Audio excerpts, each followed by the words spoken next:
이어서 코로나19 소식입니다. 대전 지역은 방문 판매업소를 연결고리로 한 감염이 잇따르고 있는데 초등학생과 중학생 확진자까지 나왔습니다. 예, 교육 현장에 비상이 걸렸는데요. 대전시는 확진자들이 다녔던 지역의 학원 등 107곳에 대해 집합 금지 명령을 내렸습니다.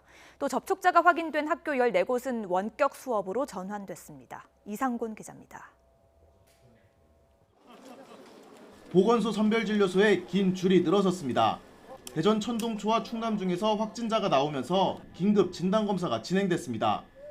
검사 대상만 150여 명으로 주로 확진자들이 다닌 학교와 학원 등에서 접촉이 확인된 학생들입니다. 확진자들이 다닌 것으로 확인된 학원과 운동시설은 모두 5곳. 대전시는 이곳 수강생들과 초등학생 확진자와 대면 수업을 함께 받은 같은 반 접촉자들의 검사 결과에 촉각을 기울이고 있습니다. 천동초등학교는 24일까지 일단 등교를 했었고 같은 반은 저는 이제 일절 접촉으로 보고 우선 검사를 하고 자가격리 조치까지도 시행할 계획입니다. 그 학원을 통한 그 접촉 또 감염을 지금 우려하고 있고요.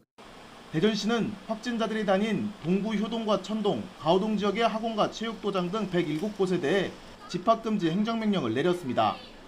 대전시 교육청도 확진자들과 접촉한 학생들을 파악하고 학교 14곳을 나흘 동안 원격 수업으로 전환했습니다. 하지만 대전시가 요청한 유치원 유형과 초중고등학교 전체 온라인 수업은 받아들이지 않았습니다.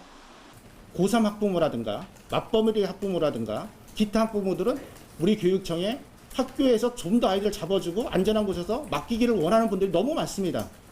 대전시는 고강도 생활속 거리두기 기간에도 확진자가 잇따르자 다중이용시설에 대한 강력한 행정처분을 예고했습니다. 다중이용시설에 대한 방역수칙 준수 여부를 집중 점검 계도하여 왔습니다. 앞으로 내일 7월 1일부터는 위반자에 대한 벌금 부과 등 강력한 행정처분을 병행해서 실시할 것입니다.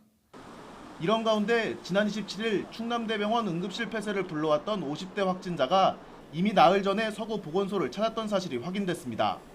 당시 다른 확진자가 들른 다중이용시설 방문자 전수검사로 대기자가 많아 검사를 못 받은 것으로 드러나 결과적으로 가족과 지인이 감염되는 사태로 이어졌습니다. YTN 이상군입니다.